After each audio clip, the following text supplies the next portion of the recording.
एक सवाल पूछना चाहता हूँ, दुनिया को बचाने का चेयर टेबल बनाने से क्या रिश्ता है? मगर नाता था। जो आप एवरीडे काम कर रहे हो उसी में परमेश्वर ने आपकी बुलाहट मिला रखी है। मैं ये नहीं कर सकता, मैं ये नहीं कर सकती। अरे वो बंदा मर गया। बाइबल कहती है मैं मसीह में सब कुछ कर सकता हूँ।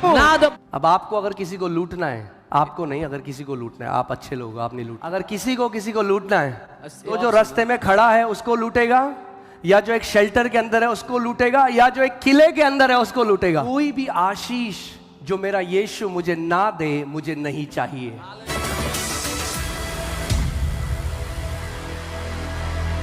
Man, today is gonna be amazing. आज अद्भुत होने वाला है। Do you believe that? Amen. This year is going to be the best year so far in the name of Jesus. ये साल अब तक का सर्वोत्तम साल होने वाला है यीशु के नाम में। Amen. Some people say, how can these people say these things? कुछ लोग कहते हैं ये लोग ऐसी बातें कैसे कह सकते हैं? Well, we can say these things because we know who our God is. हम ये बातें इसीलिए कह सकते हैं क्योंकि हम जानते हैं हमारा परमेश्वर कौन है। We can say these things because we know the authority that our God has put in our mouth. हम ये बातें इसीलिए कह सकते हैं क्योंकि हम उस अधिकार को जानते हैं जो हमारे परमेश्वर ने हमारे मुंह में डाल दिया है। Amen. Amen. His word says, "You shall declare or decree a thing, and it shall be established for you." उसका वचन कहता है जिस बात की तू घोषणा करेगा वो तेरे लिए स्थापित हो जाएगी। So, जैसा हमारे परमेश्वर ने कहा है, As our God has decreed, उसी बात की हम घोषणा कर रहे हैं। that is what we are declaring. Come on, घोषणा करो, बोलो ये साल मेरे जीवन का अब तक का बेस्ट साल होगा प्रभु यीशु मसीह के नाम में। Say this will be the best year of my life so far in the name of Jesus. Amen, amen. Come on, give some praise to Jesus. की स्तुति करें।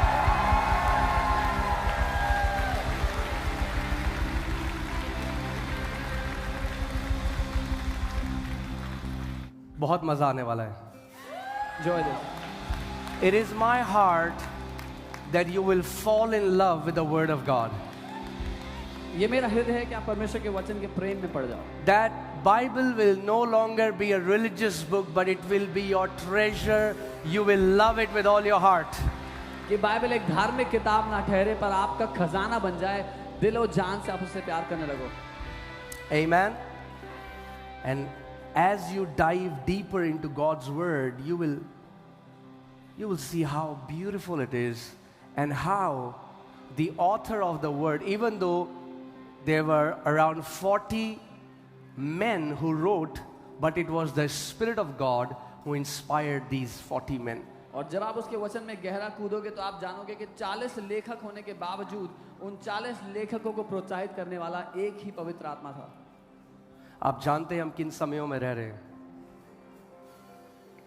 The Bible says in the last days perilous, dangerous times are going to come, and we are living in those perilous times. Bible कहती है अंत के दिनों में बहुत खतरनाक या समस्या भरे दिन होंगे और हम उन दिनों में जी रहे हैं। And these are not days wherein we live like people who have no wisdom. ये वो दिन नहीं जब हम उन लोगों की तरह जिए जहां जिनके पास कोई बुद्धि नहीं है।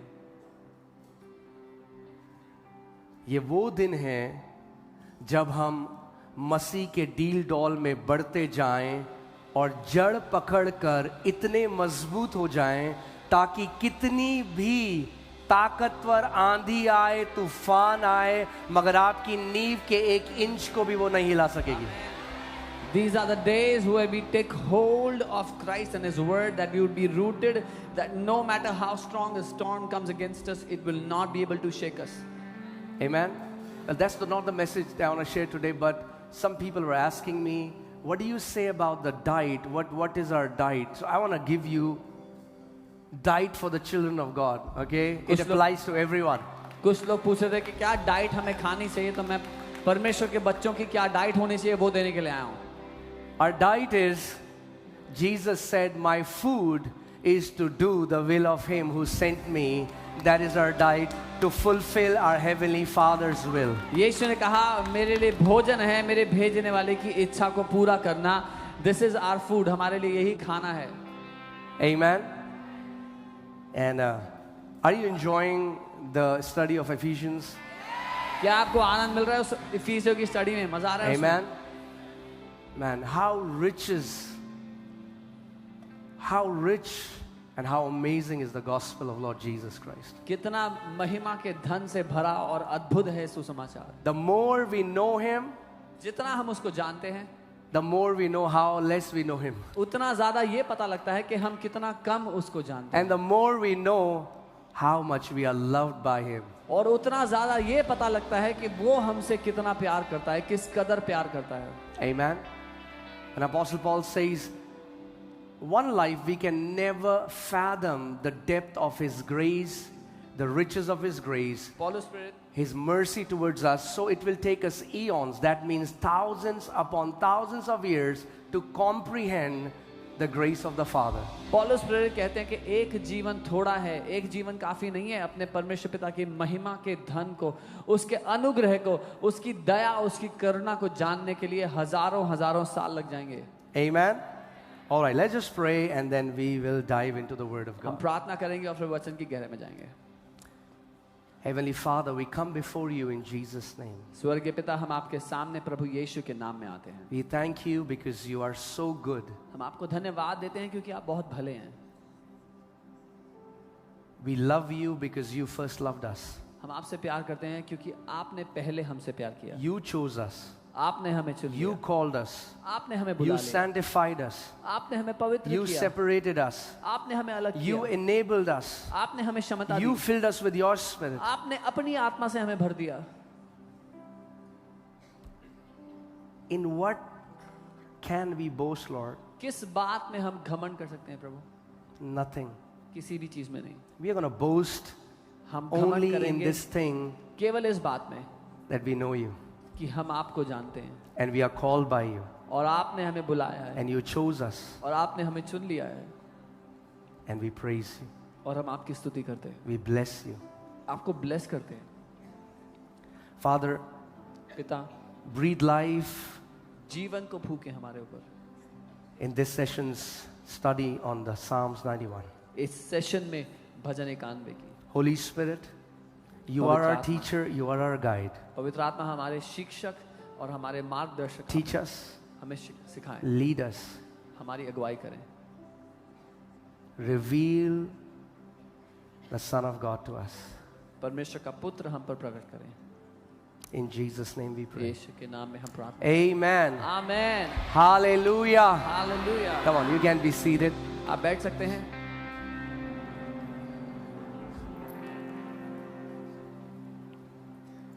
Hallelujah. Hallelujah. Let's just see Psalm 91. Bhajan 91. Okay. मैं आपको बता रहा था, आप जानते हैं अभी हम कैसे समयों में जी रहे हैं. I was telling you, we know the kind of times we live in. They are perilous times. समस्याओं से भरे समय हैं. But हम लोग वो लोग नहीं जो अज्ञानी हैं, But हम लोग वो लोग नहीं जो अनजान हैं. we are not those who are without knowledge, who do not know. We are not ignorant. हम अनजान नहीं हैं. Amen. हमारे पास सबसे बड़ा हथियार है. We have the greatest weapon. मैंने कहा हमारे पास सबसे बड़ा हथियार है. I said we have the greatest weapon. We are not defenseless. हम लोग बिना सुरक्षा के नहीं हैं, बिना ढाल के नहीं हैं.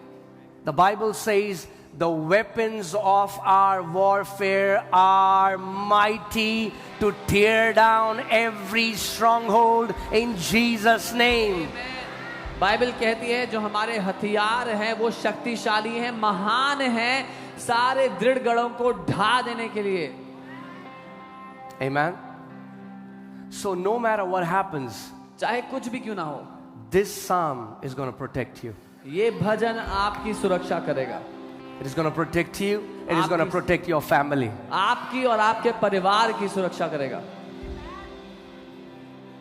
Amen. और जैसे मैंने आपको कहा था, बाइबल में 8000 प्रतिज्ञाएं हैं, मगर अपने आप 8000 प्रतिज्ञाएं पूरी नहीं होती। आपको उनमें विश्वास मिलाना पड़ेगा कि वो क्रियाशील हो जाएं, वो एक्टिवेट हो जाएं। And I told you there are 8,000 promises in the Bible, but they do not get activated on their own. You have to mix faith in order for them to work in your life. Amen.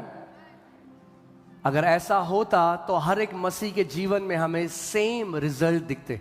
If it was so, we would have seen the same result in the life of every believer. मगर ऐसा नहीं है, But it is not so. क्योंकि परमेश्वर बिना मनुष्य की partnership के उसने डिसाइड किया है, मैं नहीं करने वाला कुछ भी। Because God has decided that without man's partnership, I will do nothing. Amen. Let's go to Psalm 91. भजन 91 में चलते हैं। Now, Jewish जो स्कॉलर्स थे और Jewish ट्रेडिशन में ये माना जाता है कि ये भजन मूसा ने लिखा, मोसेस ने लिखा। The Jewish scholars, they believe that Moses wrote this psalm. हालांकि बाइबल में ये क्लियर नहीं है किसने ये लिखा है, मगर जब आप मेजॉरिटी, अगर आप हिस्टोरियंस को देखें तो मेजॉरिटी हिस्टोरियंस ये मानते हैं कि ये मूसा ने इस भजन को लिखा है। कुछ मानते हैं दाऊद ने लिखा है। The Bible doesn't clarify it explicitly, and there are some historians that believe Moses wrote this, some believe that David wrote it. Amen. हम लोग क्या माने? What do we हमें believe? फर्क नहीं पड़ता मूसा ने लिखा है या दाऊद ने लिखा है, लिखवाया पवित्र आत्मा ने है, हम ये जानते हैं। We believe it doesn't matter whether David wrote it or Moses wrote it. We believe Holy Spirit inspired it and it is for us. It is the word of God. Amen. ये परमेश्वर का वचन है। Moses or David, they were just an instrument, मूसा या दाऊद वो एक माध्यम थे, but it was the spirit of the living God. लेकिन वो जीवित परमेश्वर का आत्मा था उसके बीच। Amen. Amen. And today I pray और आज this मैं psalm is going to come alive in your life, Amen.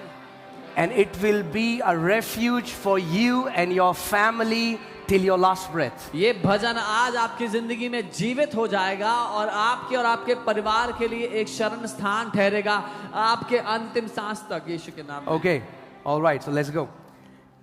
He who dwells in the secret place of the Most High shall abide under the shadow of the Almighty. जो परम प्रधान के छाए हुए स्थान में बैठा रहे वह सर्वशक्तिमान की छाया में ठिकाना पाएगा। Now here this word dwells comes from the Hebrew word yeshab.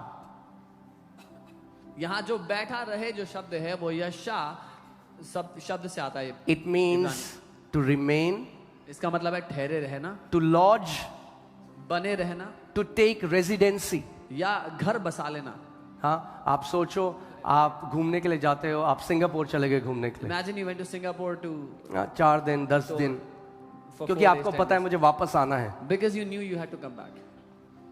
आप एक टूरिस्ट की तरह, एक विजिटर की तरह किसी दूसरे देश में जाते हो। You go to a different country as a tourist. मगर फिर कुछ लोग हैं जो रेजिडेंसी ले लेते हैं वहाँ की, But then there are some people that take the residency of that क्योंकि country. उन्हें पता है अब मुझे वापस नहीं आना, Because they know they don't want to come अब back. वहाँ जाना है तो वापस नहीं आना। They want to go there but not come back. और ये उन्हीं लोगों के लिए है जिन्होंने परमेश्वर के पास जाना है पर वापस नहीं आना।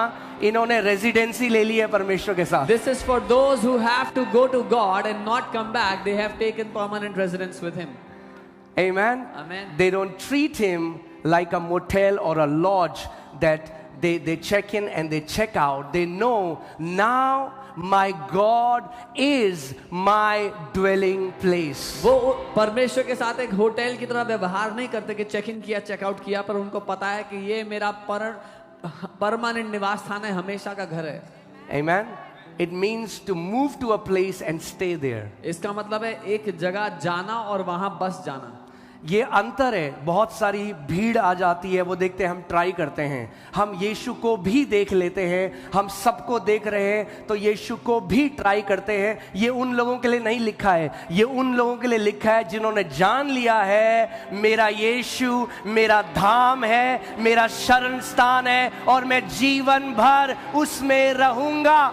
This is not for those who try Jesus among other things, but this is for those who have known that Jesus is my permanent abode, my house forevermore.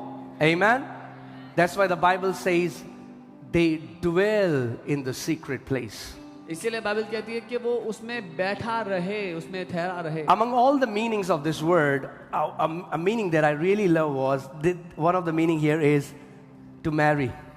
इस सारे शब्दों में से जो एक शब्द मुझे बड़ा पसंद आया वो है कि शादी कर लेना. Hallelujah. How many know that he is the bridegroom and we are the bride? कितने जानते हैं कि वो दुल्हा है और हम उसकी दुल्हन हैं. और जब एक दुल्हन और दूल्हा शादी करने जाते हैं, वो जानते हैं अब मेरे जीवन में इस व्यक्ति को छोड़कर और कोई भी नहीं, और आखिरी सांस तक मैं वफादार रहूंगा अपने पार्टनर के. And when a bride and groom they marry, they know that this is the only person for my life, and I will be faithful to them till my very last breath. And that's what it means when I dwell in His presence. He is my Lord, He is my husband, He is my Father, He is my helper, and there is no one else that I will turn to no matter what. यही अर्थ है इसका कि वही मेरा मालिक है, वही मेरा पिता है, वही मेरा पति, मेरा स्वामी है, और मैं उस ही में बना रहूंगा हमेशा के लिए. Amen. कोई भी आशीष जो मेरा यीशु मुझे ना दे, मुझे नहीं चाहिए. No blessing that my Jesus does not give me, I do not want it. कितने लोग मेरी बात सुन रहे हैं? अगर उसकी तरफ से नहीं आए तो ना आए, ज्यादा अच्छा है. If the blessing is not from him, I don't want it. It is good that I don't get it. Because it's not a blessing, it shall be a curse. क्योंकि वो आशीष नहीं, वो श्राप ठहरेगी. The Bible says Satan took Jesus on the top of the mountain and showed him the glory of the world and said, if you will worship me, I will give all this glory, all of these kingdoms to you. Bible कहती है शैतान यीशु को पहाड़ की चोटी पर ले गया और सारे राज्यों की महिमा दिखाई और कहा अगर तू झुके और मेरी आराधना करे, मैं सारे राज्यों की महिमा तुझे दे दूंगा. Amen. We are not trying him out. हम उसको try. When you marry someone, you are not trying them out. जब आप किसी से शादी कर लेते हो तो ट्राई नहीं कर रहे उस व्यक्ति को. You have made up your mind. You have made a commitment. All my life, I shall be faithful to my partner. आपने ठान लिया, वाचा ले ली कि जिंदगी भर मैं अपने जीवन साथी के साथ विश्वास योग्य रहूंगी. And this psalm is talking about those people. और ये भजन उन ही लोगों की बात कर रहा है. Who have made the Lord their dwelling place. जिन्होंने प्रभु को अपना घर, अपना बसेरा बना लिया है. You know, when I got saved, I was persecuted. जब मैंने उद्धार पाया, मुझे बहुत सताया My गया. friends left me. मेरे दोस्तों ने My छोड़ दिया. mom and dad misunderstood me. Mummy papa ने मुझे गलत My समझा. relatives started to spread rumors. रिश्तेदारों ने अफवाहें फैलाना शुरू कर दिया झूठी. And it was at that time, and when I was growing in the Lord, one day he said to me, he said, son, what if from today I don't give you anything that you ask of me, and I don't hear your prayer to give you what you want, will you still love me? और उस समय जब मैं बढ़ रहा था, एक दिन प्रभु ने मुझसे बात की और कहा क्या होगा बेटा अगर जो कुछ तुझे चाहिए वो मैं तुझे ना दूं, और जो कुछ तू प्रार्थना करके मुझसे मांगे वो मैं तुझे ना दूं, तो क्या तू फिर भी मुझसे प्यार करेगा?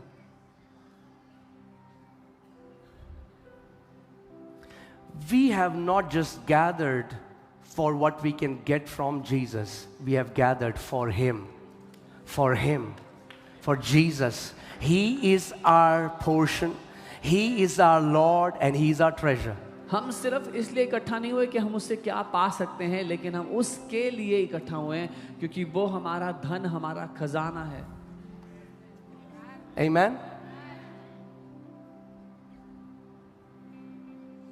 अगर ना भी दे वो जो आप मांग रहे हो, If he does not give what you ask तो of him, भी वो मेरा शरण स्थान और even गढ़ then है. he shall be my तो abode, भी my वो मेरा house. प्रभु है, तो He shall भी be वो my मेरा Lord, स्वामी है. my master. Amen. Hallelujah.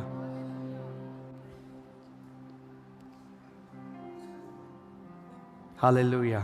So I really love one of this meaning in Hebrew is to marry.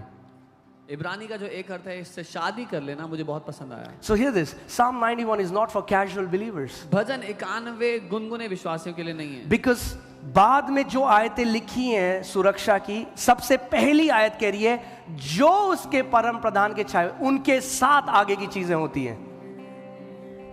Because the remaining verses of promises and protection are written for those who first have made him their permanent residence. Amen. You cannot treat him like a hotel and then stand on Psalm 91 and expect this psalm to work for your life. आप उसको hotel की तरह इस्तेमाल करके ये उम्मीद नहीं कर सकते कि ये भजन एकांत आपके लिए काम करेगा जैसा करना चाहिए. He is my dwelling place. Come on, say this. He is my dwelling place. ये कहे वो मेरा निवास स्थान है, मेरा शरण स्थान है. Amen. And the parallel to this dwelling would be abiding in the new covenant. और इसका जो दूसरा अर्थ नई वाचा में है वो abiding है या बने रहना है. Okay, so let's just see. एक बार देखते. Jesus said यीशु ने to his कहा disciples, अपने चेलों से, he said, abide in me उसने कहा मुझ में बने and रहो I in you. और मैं तुम में. These are two different things. उसमें दो चीजें. He said and. He didn't say or. He didn't say abide in me or I abide. He said abide in me and I abide in you. उसने ये नहीं कहा तुम मुझ में बने रहो या फिर मैं तुम में बना रहता हूं. उसने कहा और तुम मुझ में बने रहो और मैं तुम में बना रहता हूं. Amen. There are many people who get saved बहुत से लोग उद्धार पाते हैं and the Lord lives in them, और प्रभु उनमें जीता है. but not every Christian is abiding in him. पर हर एक मसीह उसमें नहीं रहता, उसमें बना हुआ नहीं है. मसीह आप में रहना एक बात है और आपका मसीह में रहना एक बात है. It is one thing for Christ to dwell in you, but it is another thing for you to dwell in Christ. Amen. As the branch cannot bear fruit of itself unless it abides in the vine, it dwells in the vine, it stays in the vine, it Amen. remains in the vine, neither can you unless you abide in me. जब तक एक डाली दाख लता में बनी ना रहे, उसमें जुड़ी ना रहे, उसमें ठहरी ना रहे, तो आपसे फल नहीं ला सकती. वैसे ही तुम भी यदि मुझ में बने ना रहो तो फल नहीं ला सकते. Let's go back to verse 1. पहली He who dwells in the secret place. वो जो उस छाए हुए स्थान में बैठा I want to रहे. ask you this question मैं आपसे today. सवाल करता हूँ आज, What is your dwelling place or who is your dwelling place? क्या है आपका वो निवास स्थान या कौन है आपका निवास स्थान? I want you to ponder on this. मैं चाहता हूँ इस पे आप मनन करें. When difficult situations come, जब कठिन परिस्थितियां आती हैं, people run to their dwelling places. लोग अपने निवास स्थान में, शरण स्थान में जाते हैं भाग के. Where do you run to? आप कहाँ भागते हैं? किसके पास जाते हैं? Some run to alcohol, कोई शराब के पास भागते हैं, some run to complaining and griping and being bitter. कोई शिकायतें लगाने के पीछे, बुड़बुड़ाने के पीछे भागते हैं. But there are some, पर कुछ हैं, when they hear, when there is a bad news, they run to their dwelling place. जब वो सुनते हैं कोई बुरी खबर आते हुए तो अपने शरण स्थान में भाग करके चले जाते हैं. Amen. Many times you would have read this verse like, आपने I बहुत- want you to, let's go verse by verse and ponder and think, Lord, who is my dwelling place or what is my dwelling place? Not necessarily your dwelling place is a who, it can be a what. It और- can be a Netflix. हो It सकता है can आपने- be, what is that soothes you when you feel pain? What soothes you? Because when you go to your dwelling place, you find rest. ऐसी क्या चीज है, ऐसा कौन व्यक्ति है या क्या चीज है जिसके पास आप भाग करके जाते हो जब आप परेशानी में, दर्द में होते हो? किस चीज से आपको सांत्वना मिलती है या चैन मिलता है जब आप उसके पास जाते हो? किसी के लिए नेटफ्लिक्स हो सकता है, कुछ और हो सकता है. I want you to think today, मैं चाहता हूँ आप आज सोचो, what is my dwelling place?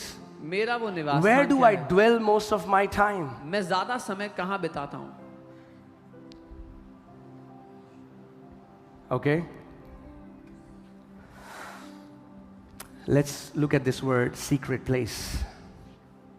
ये छाए हुआ स्थान इसको देखिए। This secret place comes from the Hebrew word seter, which means an inner chamber.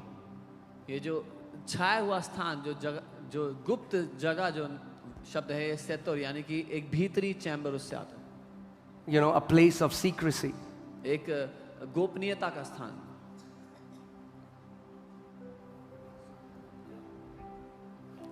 It's a secret place. ये एक गुप्त स्थान है। And the Bible says God only reveals his secrets to those who fear him, who honor him, who worship him. That means he only those who are intimate with him, they know this secret place. Bible कहती है केवल यहोवा केवल उन पर अपने रहस्यों को प्रकट करता है जो उसका भय मानते हैं, उसका आदर करते हैं, उसकी आराधना करते हैं। मतलब वो लोग जो उस गुप्त स्थान को जानते हैं, उन्हीं पर पिता अपने रहस्यों को प्रकट करता है। You went to meet your friend, अब अपने you दोस्त looked के साथ around, गए। you're like, where are you? यहाँ And then हमारे you go कहाँ home. हो? And then your friend calls you next day. फिर आपका दोस्त आपको कॉल करता है, He says, I was in my secret chamber. बोलता है मैं तो अपने गुप्त स्थान में था। Let me show you how to enter. मैं दिखाता हूँ कैसे जाना Do है। you see this? My wardrobe? Do you see this button? मेरी You अलमारी push में this है। button, this door will open. ये अलमारी में यहाँ बटन है, दबाया तो दरवाजा खुल गया। You'll find me there. वहाँ मिलूंगा मैं। He who dwells in the secret place. वो जो गुप्त स्थान में Is the ठहरा secret है। place for devil? Is the secret place for the world? But for his lovers, to those who are intimate with him, it's not a secret place for them. वो स्थान शैतान के लिए गुप्त है, दुनिया के लिए गुप्त है, पर जो उसके प्रेमी हैं वो उस जगह को भली भांति जानते हैं, उनके लिए गुप्त नहीं है। It represents the most secret compartment. ये दर्शाता है सबसे भीतरी कक्ष को।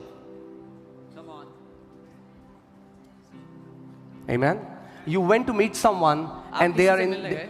they are in their bedroom. वो बेडरूम में बैठे थे, That's a place of intimacy. वो घनिष्ठता का स्थान। You won't bring anyone to your bedroom. आप किसी को अपने बेडरूम में नहीं ले जाते, But spiritually understand this. पर आत्मिक रूप से To those who are intimate with the Lord, He brings them in the most secret chamber where He shares His heart, where He shares His secrets to His lovers. वो जो उसके प्रेमी हैं वो उनको अपने सबसे भीतरी कक्ष में ले आता है और उन पर अपने दिल की बातों को, अपने रहस्यों को प्रकट करता है। Amen? आमीन। You will never share your secret to someone you will not trust. आप कभी अपने सीक्रेट उसको नहीं बताओगे जिस पे भरोसा नहीं करते। It's the same with God. परमेश्वर भी ऐसा ही है, He doesn't share His secret with everyone. वो अपने सीक्रेट सबको नहीं बताता। But when you decide to walk in intimacy and closeness with Him, पर जब आप ठान लेते हो उसके साथ गहरे रिश्ते में, करीबी में जीने का, He becomes your dwelling place. He becomes your secret chamber. So when people don't find you, hey, where were you? You were in the secret chamber. You know, the Bible says Jesus, when they used to search for Jesus, where is Jesus? Physically, He was on a mountaintop, but spiritually, He was in that secret chamber communing with the Father. तो जब लोग आपको ढूंढते हैं तो आप लोगों को नहीं मिलते क्योंकि आप उस गुप्त कक्ष में थे। यीशु शारीरिक रूप से तो पहाड़ के ऊपर हुआ करता था, जब लोग उसको ढूंढने निकलते थे तो वो नहीं मिलता था क्योंकि पहाड़ पर होता था, पर भीतरी कक्ष में वो होता था पिता के साथ। Amen? We all should have a secret chamber हमारा भी एक गुप्त कक्ष है where you meet your Maker, where you meet your Father, where you meet your lover. जहां अपने बनाने वाले से, अपने पिता, अपने प्रेमी से आप मिलते हो। Amen? The secret place. वो छुपा हुआ स्थान, वो Hallelujah. रहस्य का स्थान। This word Most High is the word Elyon. ये जो सर्वशक्तिमान शब्द है ये एलियन शब्द है। And this word Elyon means one who is supreme, the और one who is above all. इसका अर्थ है वो जो सबसे ऊपर है, सबसे शक्तिशाली है। Now I want you to think of picture of a king who is very powerful, मैं चाहता हूँ आप तस्वीर देखें एक राजा की जो सबसे शक्तिशाली है, who is most supreme. Think about this. You went to, today where do we have kings? Saudi Arabia. You went to meet the king of Saudi Arabia, and this king who is the top, when it comes to power, he holds the most power. And this king takes you to his secret chamber. Well, that means something. और मान लीजिए आज जैसे Saudi Arabia में राजा हैं, तो आप वहां जाते हैं वहां के राजा से मिलने के लिए, और जब उस राजा से आप मिलने जाते हैं तो वो राजा आपको अपने भीतरी कक्ष में, एक गुप्त कक्ष में लेकर के जाता है, तो उसकी कुछ महत्व है। Amen. Hallelujah. Hallelujah. So where do we dwell? कहाँ बसे रहते हैं हम? In the secret place. उस रहस्यमय स्थान में। This secret place is not for those who want to have a surface level with relationship with him. ये गुप्त स्थान उनके लिए नहीं है जो ऊपर ऊपर एक खाली संबंध चाहते हैं उसके साथ, Who only wants something from him. You know, one time when I was talking to the father, he said, son, most of my children, they want something from me, but very few want me. एक बार जब मैं पिता से बात करता, पिता ने कहा, बेटा बहुत अधिकतर मेरे जो लोग हैं वो मुझसे कुछ तो चाहते हैं पर वो मुझे नहीं चाहते।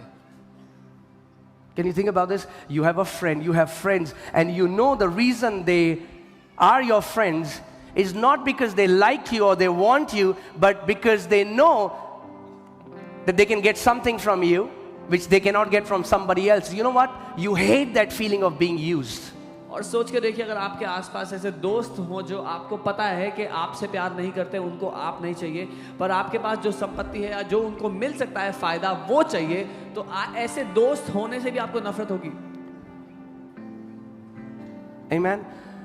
Think about, today when somebody gets blessed, they get some money, some money. You won't find mostly some people there, you won't find them in church anymore. They're out there making their life, living the dream.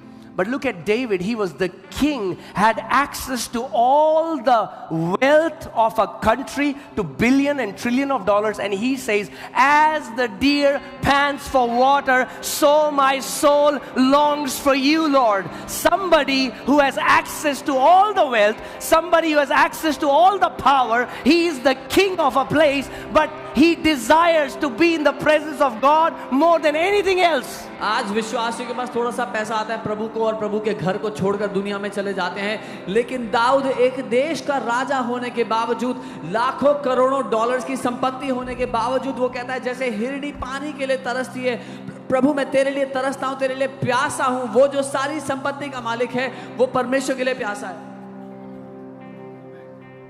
Let me because many people have a wrong view of the gospel. क्योंकि बहुत से लोगों का गलत दृष्टिकोण है सुसमाचार को लेकर। I don't need Jesus to get a better life. मुझे यीशु इसलिए नहीं चाहिए कि एक बेहतर जिंदगी बन जाए मेरी। The gospel is when you find out that he is my life. जब आप ये जान लो कि यीशु ही मेरा जीवन है, he is my life, वो ही मेरा जीवन है।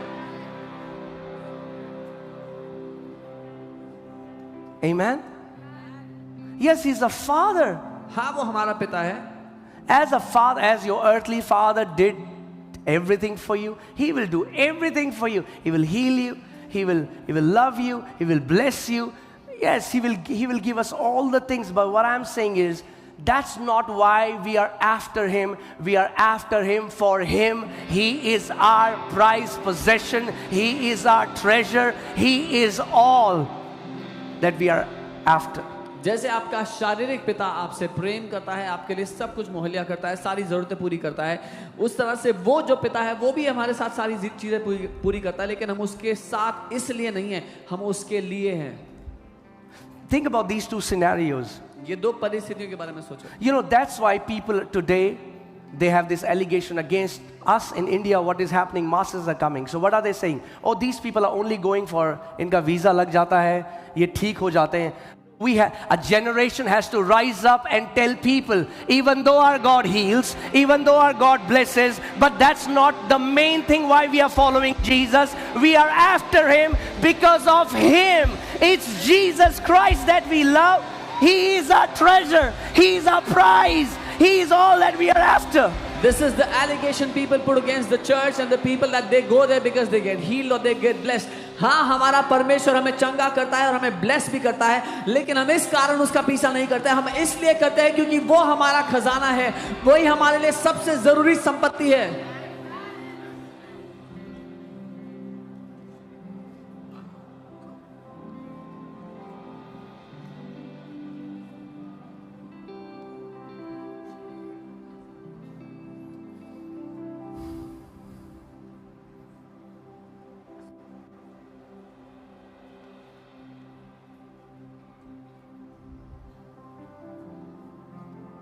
crowds came after Jesus.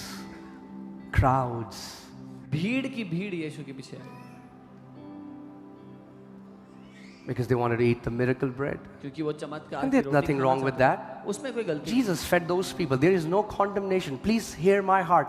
It's not wrong to expect the Lord to heal you, to bless you. It's not wrong at all, because He is our Lord. Who else will we go to?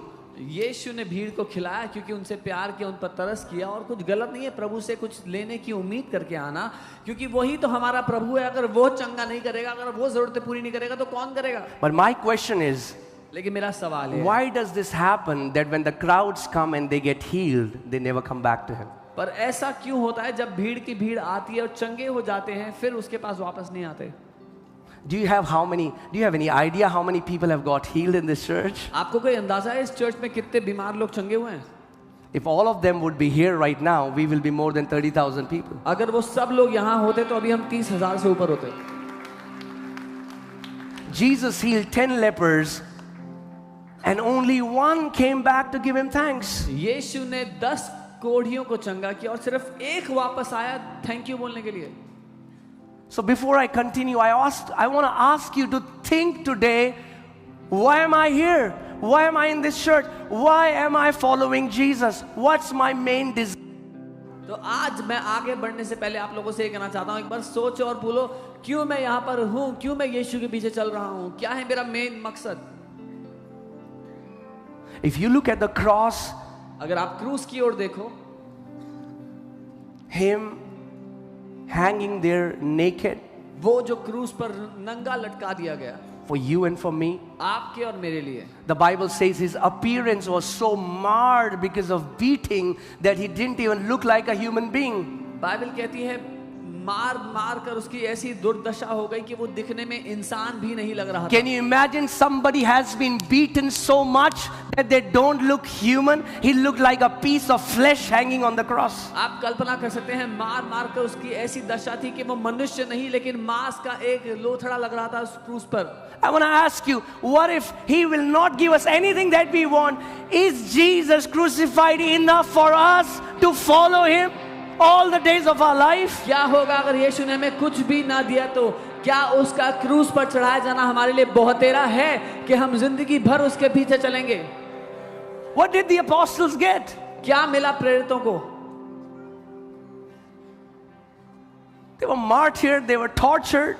उनको मार दिया गया, सताया गया, and the Bible says they were faithful till their last breath, because they weren't after Jesus for a bigger house and a bigger car. They were after Jesus for Jesus. They knew He is my Lord, He is my Savior, He is my prized possession. वो अपनी आखिरी सांस तक विश्वास योग्य थे, क्योंकि वो यीशु के पीछे एक बड़ी गाड़ी या बड़े घर के लिए नहीं थे, लेकिन उनको ये पता था कि यीशु ही मेरा खजाना, मेरा कीमती भाग है।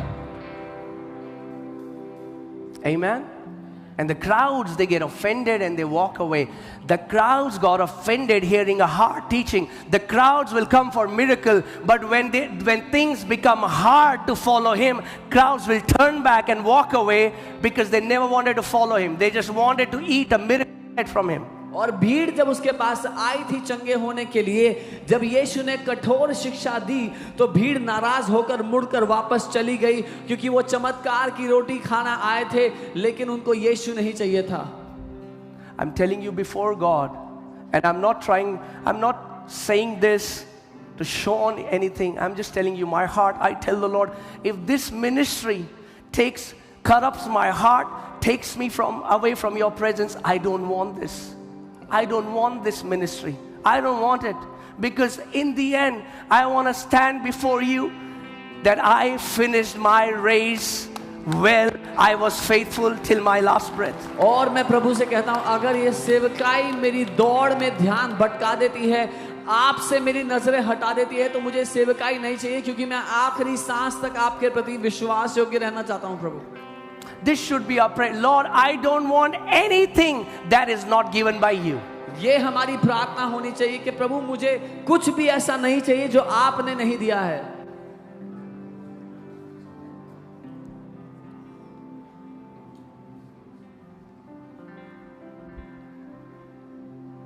When my mom was not saved and I had a nerve condition, and she said, if you go to this witch doctor, you do this, you chant this so many times, you will be healed. And I am in this excruciating pain, but I decided, Lord, even if I die in this sickness, it's better to die in a sickness than to deny Jesus and bow my head before a demon to ask for a healing when the Lord took stripes on his back for our healing. जब मेरी mummy ने उद्धार नहीं पाया था, मुझे एक नसों का रोग था उस समय, और मैं दर्द में कर रहा था, सताया हुआ था। मेरी मम्मी ने बताया कि अगर उस विच डॉक्टर के पास जाओगे, वो जो एक उच्चारण करने को बोलेगा, वो करोगे तो तुम ठीक हो जाओगे। मैंने कहा मैं प्रभु यीशु को जानने के बाद, उसके कोड़े जो उसने मेरे लिए खाए, उसके बाद मैं इस दर्द में मरना पसंद करूंगा, इससे कि एक दुष्ट आत्मा के पास जाऊं अपनी चंगाई लेने के लिए। It's not worth it. वो उस लायक ही नहीं थी। अरे आप क्या हो गया अगर सबसे खराब कोई चीज भी और मर भी गए बीमारी में, तो भी उसी के पास जा रहे हो जिंदगी भर रहने? What if someone died in a sickness? Even then they will go to him to live with him forever. Amen. Apostle Paul says, if our hope is only for this world, if we are following Jesus only for this world, then we are more miserable, more pitiable than all men on this earth. Apostle Paul कहते हैं, अगर हमारी आशा उससे केवल इस जीवन के लिए है, तो हम सारे मनुष्यों में सबसे अभागे लोग हैं। Amen. Let's come back to our dwelling place. हम वापस आ जाए अपने Come on, say this after me. He is my dwelling place. मेरे साथ कहें, वो मेरा निवास स्थान है। He is my dwelling place. वो मेरा निवास स्थान है। Amen. Hallelujah. Praise God. Amen. So, one verse is not over yet. Okay? This is just one half. Are you ready to be here all night prayer? आज सारी रात की प्रार्थना के लिए तैयार हो? अभी एक वचन आधा ही हुआ है। He who dwells in the secret place shall abide under the shadow of the Almighty. वो सर्वशक्तिमान की छाया में ठिकाना पाएगा या उसमें बना रहेगा। Where is Eliana? Okay. That's okay. Monu, can you come? Think about this. Shall abide under the shadow of the Almighty. इसके बारे में सोचे, वो सर्वशक्तिमान की छाया में ठिकाना पाएगा। Okay. If you wanna stay under someone's shadow, you have to be very close to them so that you stay under their shadow. अगर आप किसी If you go away, you go out of their shadow. So if you want to be in their shadow, you have to be close with them. You have to walk with them. Where they go, you go. अगर आप किसी की छाया में बने रहना चाहते हो, तो आपको उनके साथ बड़े ही करीबी रूप से चलना पड़ेगा, नहीं तो आप दूर हुए और उनकी छाया से बाहर हुए। Amen. The person is far. अगर व्यक्ति दूर है, no, you're not under their shadow. तो आप उनकी परछाई के नीचे नहीं होगे। If I have to be under his shadow, उनकी परछाई के नीचे I होने have के to लिए be close to him. मुझे उनके करीब होना जरूरी है। Amen. Thank you. And can I tell you, God is not static. He is not उसके जोड़े, वो ऐसा नहीं, वो सिंहासन पे बैठा है, वो हिलता नहीं है। God is not like he sits on the throne and cannot move, does not move. For as many as are led by the Spirit of God, that means if you have to be led by the Spirit of God, that means Spirit of God is moving, then only you are able to be led by the Spirit of God. The Spirit of God is not standing in one place. The Spirit of God is moving, and you move with the Spirit of God.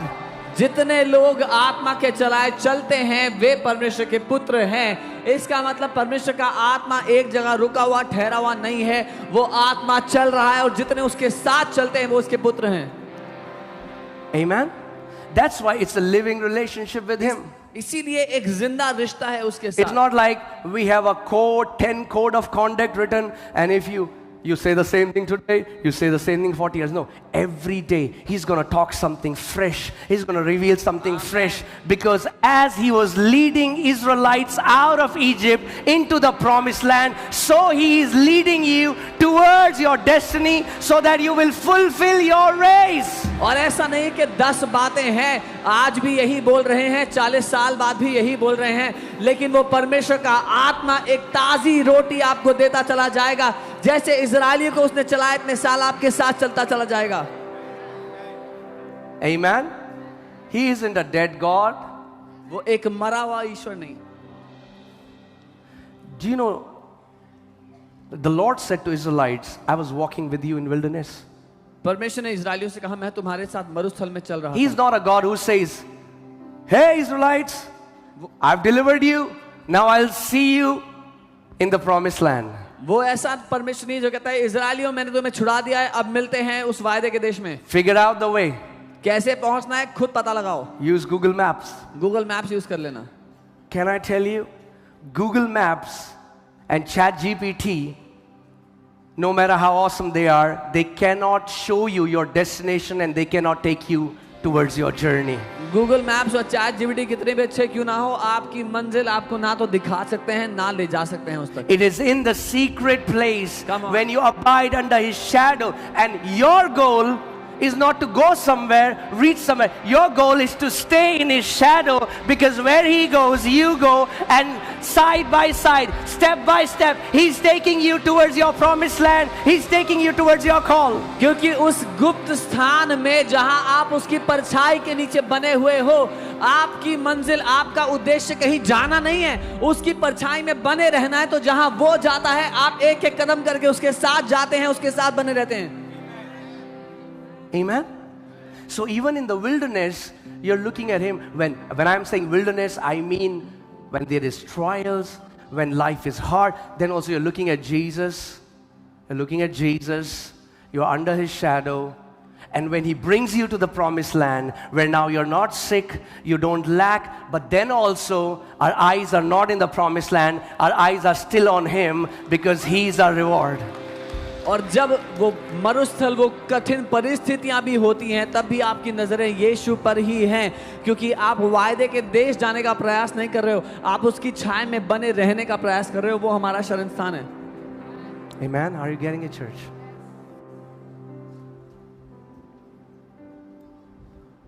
Amen. When you had nothing, जब कुछ नहीं था, He was your shepherd.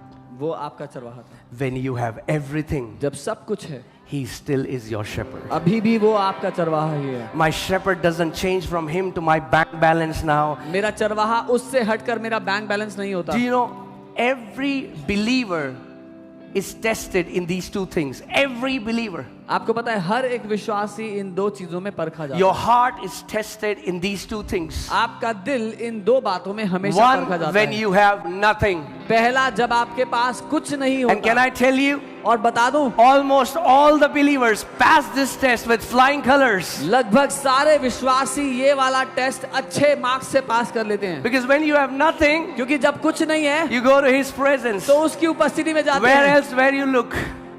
You look at Him और कहाँ देखोगे, उसी को देखते हैं and you pass. और पास कर लेते हैं। Go to Him. उसके पास जाते हैं। You tell Him, Prabhu, Lord, you are my everything. प्रभु तू ही मेरा सब कुछ है। But you are tested again लेकिन now आप when you दोबारा have परखे। everything. अब आप दोबारा परखे जाते हैं तब जब आपके पास सब कुछ है।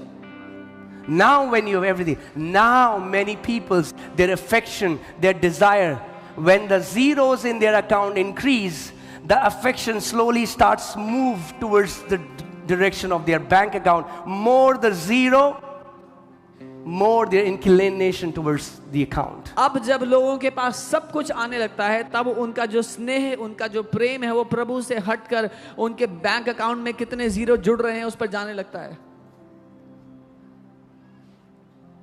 Think about this. I mean, like a person who has nothing says, Lord is my shepherd, I shall not want, makes sense. एक ऐसा व्यक्ति जिसके पास कुछ नहीं है, वो कहे कि यहोवा मेरा चरवाहा है, तो समझ में आता है। Now, a person who's a king एक व्यक्ति जो राजा है, has trillions of dollars at his disposal, खरबों डॉलर उसके पास पड़े हैं, And he says, और वो कहता है, because the Lord is my shepherd, I shall not lack. क्योंकि यहोवा मेरा चरवाहा है, मुझे कोई घटी नहीं होगी.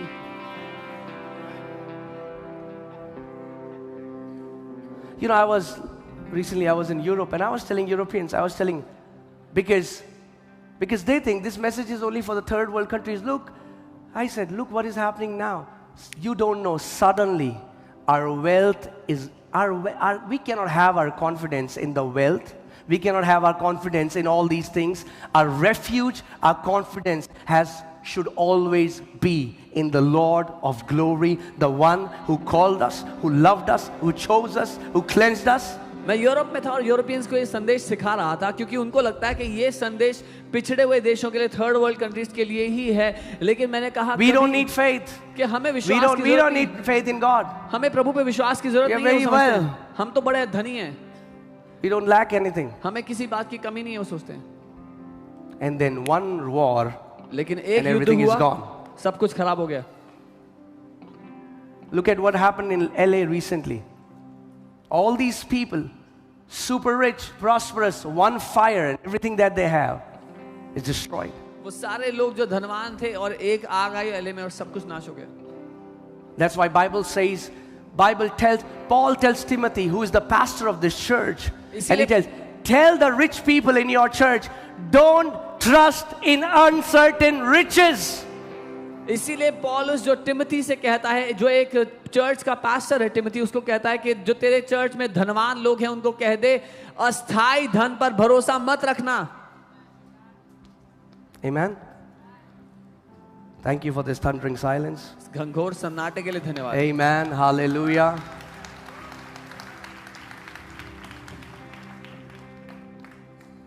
We don't realize how great mercy God has extended towards us. हमें पता भी नहीं है कि कितना महान अनुग्रह प्रभु ने हमारी ओर कर दिया है. It is because of Him you are in Christ Jesus.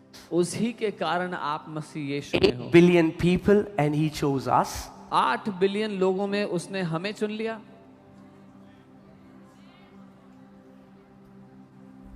How glorious is His grace. कितनी महिमा से भरा हुआ अनुग्रह है उसका. Amen. So we stay intimate.